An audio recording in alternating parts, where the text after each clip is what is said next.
যদি কাঁটাও ফুটেন এটার উপর ধৈর্য ধরা হয়, আল্লাহ পাক গুনাহও মাফ করবে, সওয়াবও বাড়াই দিবে। এবার বলেন ধৈর্য ধরে কারা? কি দেখলে বোঝা যাবে ধৈর্য ধরে? কেউ আপনাকে একটা গালি দিছে, তার আপনি 2টা গালি দিলেন, তাইলে কি ধৈর্য ধরেছেন? একটা গালির আপনার একটা মায়ের বিপক্ষে 4টা মাইরা দিলেন, ধৈর্য ধরেছেন? একজনে গালি দিয়েছে, তারা ধরে 10 জনে মিলে গাছতলায় নিয়ে পিটাইয়েছেন, ধৈর্য ধরেছেন? কেউ আপনাকে ফেসবুকে একটা স্ট্যাটাস দিল, আপনিও তার জন্য 3টা স্ট্যাটাস মাইরা দিলেন, ধৈর্য ধরলেন? জোরে বলেন, ধৈর্য ধরলেন? আপনার যখন বিভিন্ন অর্থনৈতিক কষ্ট আসলো, আপনি রবের হুকুমের অপেক্ষা না করে সুদের সাথে লেগে গেলেন, আপনি কি ধৈর্য ধরলেন? জোরে বলেন, ধৈর্য ধরলেন? বউয়ের অত্যাচার, স্বামীর অত্যাচার, পারিবারিক অত্যাচার, কোনো কিছু সহ্য না করে ডাইরেক্ট আপনি ডিভোর্সের মধ্যে চলে গেলেন, ধৈর্য ধরলেন? প্রত্যেকটা মানুষের জীবনে বিপদ আছে কি নাই? আসবে কি আসবে না? রবের ফরমান কখনো মিথ্যা হতে পারে? রব বলে যে দুনিয়াবি কষ্ট তোমাদের কাছে অনেক কিছুই আসবে, কখনো খাবার কষ্ট, কখনো ভয়ের কষ্ট, কখনো শারীরিক কষ্ট, কখনো মানসিক কষ্ট, কখনো পারিবারিক কষ্ট, কখনো সামাজিক কষ্ট। কিন্তু বান্দা এতটুকু মনে রাখবা, তুমি শুধু আমি রবের হুকুমের অপেক্ষায় বসে থাকবা, আমি রবের হুকুমের অপেক্ষায় বসে থাকবা। এ রবের হুকুমের অপেক্ষা করে বসে থাকার নামই হচ্ছে ধৈর্য। ধৈর্য। আর রব বলে যে আমার হুকুমের আশার অপেক্ষায় বসে থাকে, আমিও রব তাকে তাকায় থাকি, আমার ফেরেশতারাও তাকে গার্ড দিতে থাকে। সুবহানাল্লাহ। গালি দেনেওয়ালা দিল, শুননেওয়ালা কান দিয়ে শুনলো। মুখ আছে তার 3টা গালি দেওয়ার, শুধু এতটুক চিন্তা করলো। শয়তান বলে যে গালি 3টা দিছে, তুই 6টা দে। তখন ঈমান বলে যে খবরদার, লপকুশাই করিস না, মুখটা খুলিস না, আল্লাহ নারাজ হয়ে যাবে, আল্লাহ নারাজ হয়ে যাবে, আল্লাহ নারাজ হয়ে যাবে। বিচারটা রবের উপর ছেড়ে দিলাম, আমি সবর করে রইলাম আমার রবের হুকুমের অপেক্ষায়। একদিন যায়, 1 সপ্তাহ যায়, 1 মাস যায়, বিভিন্ন ধরনের কষ্টের উপর যখন বান্দা রবের হুকুমের অপেক্ষা করে, যখন ধৈর্যশীল হিসেবে পরিচিত হয়, রবের বান্দাদের ভিতরে যার বলা করাটা, ধৈর্য ধরাটা রবের পছন্দ হয়ে যায়, রব সাথে সাথেই বলে ইন্নাল্লাহ মা'আস সাবিরিন। এ বিশ্ববাসী শুনে রাখো, জেনে রাখো, অমুক বান্দার সাথে আজকে থেকে আমি আল্লাহ নিজেই আছি। আমি আল্লাহ ধৈর্য ধারণকারীর সাথেই আছি। আচ্ছা, যার সাথে আল্লাহ থাকে তাকে আবার হারায় কে? সুবহানাল্লাহ বলি। যাকে আল্লাহ সাথী বানিয়ে নেয়, ওলি বানিয়ে নেয়, আপন করে নেয়, তাকে হারানোর ক্যাপাসিটি এই পৃথিবীর কারো। উহুদের যুদ্ধের মধ্যে নবী রাহমাতুল্লিল আলামিনের মুসলমান দলেরা বাহ্যিকভাবে হেরেছেন। কারবালার ময়দানে ইমাম হোসেন বাহ্যিকভাবে হেরেছেন। এই জায়গায় আমার অনেক ভাইয়ের একটু মিসগাইড হয়ে যায়। মনে রাখবেন, সব সময় ফুল দিয়ে ভালোবাসা হয় না। ভালোবাসার এক একটা ধরন আছে। মারধর করা কি ভালোবাসা নাকি ঘৃণা? জোরে বলেন, ভালোবাসা না ঘৃণা? মারধর করা কি ভালোবাসা না ঘৃণা? কিন্তু শিক্ষক যখন ছাত্রকে মারে, জোরে জোরে জোরে, মা বাবা যখন সন্তানকে মারে, আপনি তো বলেছেন ভালোবাসা মানি ঘৃণা। কিন্তু মা বাবা যখন মারে সেটা আর ঘৃণার অর্থ দেয় না।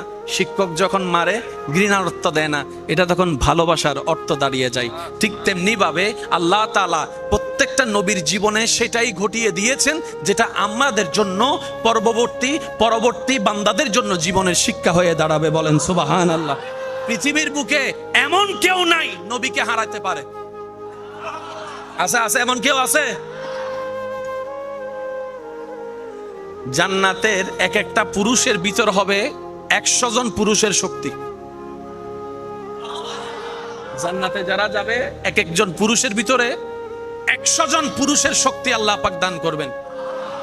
এরকম হাজার হাজার পুরুষের শক্তি নবী রাহমাতুল্লিল আলামিনের শক্তির সামনে শেষ হয়ে যাবে, এমন শক্তি আল্লাহ নবীকে দান করেছে। সেই নবী যদি ওই পাওয়ার নিয়ে যুদ্ধের ময়দানে নামতেন, কেউ সামনে দাঁড়ানোর মতো ক্ষমতা।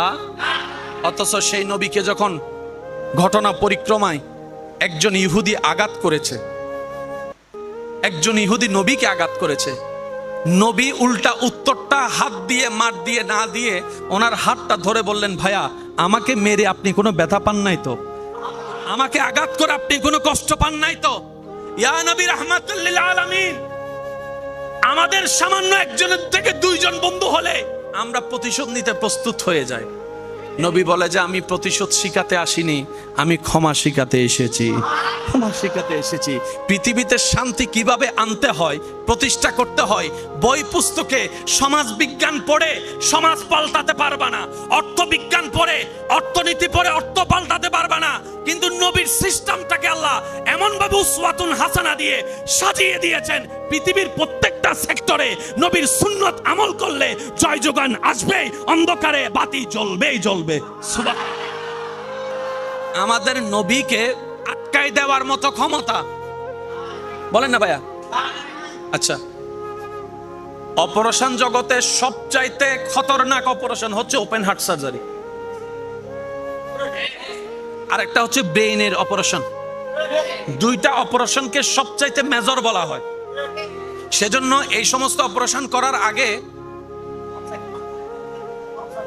আরেকখানা জোরে হন ন ভাই, আরেকখানা জোরে কি সাইন? যদি আমার অপারেশন করার ধরুন আপনার রোগী মারা যায়, আমার নামে মামলা দিতে, অথচ আপনার আমার নবীর সিনা সাক হয়েছেন, ওপেন হার্ট সার্জারি হয়েছেন। আর একটু আস্তে বলা যাবে? একটা ওপেন হার্ট সার্জারি করা অবস্থায় কমপক্ষে প্রয়োজন মোতাবেক অনেক ব্যাগ রক্ত মজুত করে রাখা হয়। কারণ রক্ত যা বের হবে, অন্য দিক থেকে রক্ত যদি সাপ্লাই করা না হয়, রক্ত শূন্যতায় হয়ে আবার স্ট্রোকের মধ্যে চলে যেতে পারে।